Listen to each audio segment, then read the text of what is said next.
Earlier this hour, NYSE listed WaterBridge rang the opening bell to celebrate its IPO on the stock exchange. And I do want to send things down to the trading floor where Ashley Mastronardi is joined by today's bell ringer.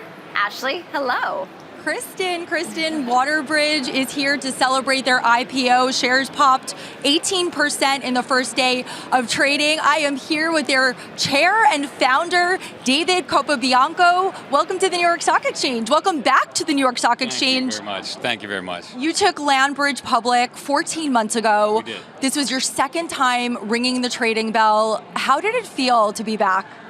It feels great. You know, LandBridge was really a momentous moment where we were able to take a company public that hadn't been really created yet, and it was a phenomenal success. And to be able to come back here at WaterBridge, it's really the culmination of over a couple decades of time spent working to build a new industry and create an environmental water management system. And you are in the water infrastructure business. That's what WaterBridge is. Can you share for our viewers who might not know about oil excavation exactly how you're supporting that process?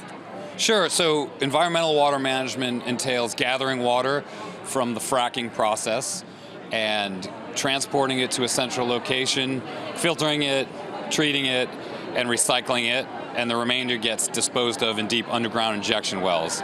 Over time, part of the water management program will include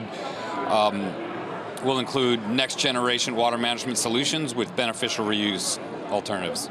All right, and how do you plan to allocate the additional capital for this IPO? Well, first and foremost, we're paying some debt down, but the purpose for going public is to capitalize all the great growth we have and to help build the company for the future. All right, and what is next? What is the future of WaterBridge? Well, WaterBridge has a bright future. Water is growing in the Delaware Basin, and that's the core of where we're located.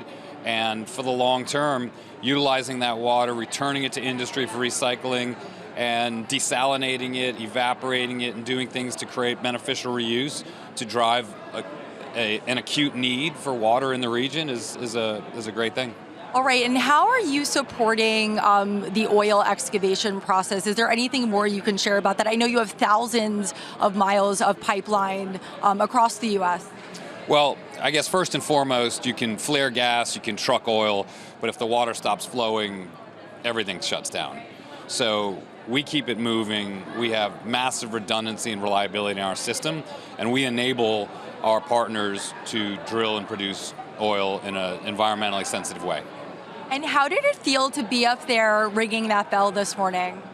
It was really a great feeling. It was gratifying. It was kind of the culmination of a vision, and it was exciting. And like I said earlier, you know, I was down here when you rang the first trade bell yesterday. It was quite a moment, just filled with so much joy. What does it feel like? Because that's not an experience everyone has to take a company public. You rang that first trade bell. What does that feel like in that moment? Well, it feels great.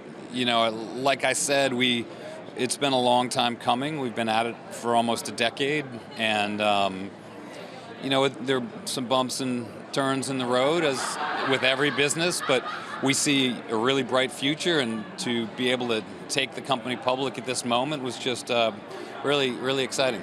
And is there anything else as we close that you want us to know about WaterBridge? No, I just think, you know, keep an eye on us. We've got a giant future, and it's going to be an exciting path.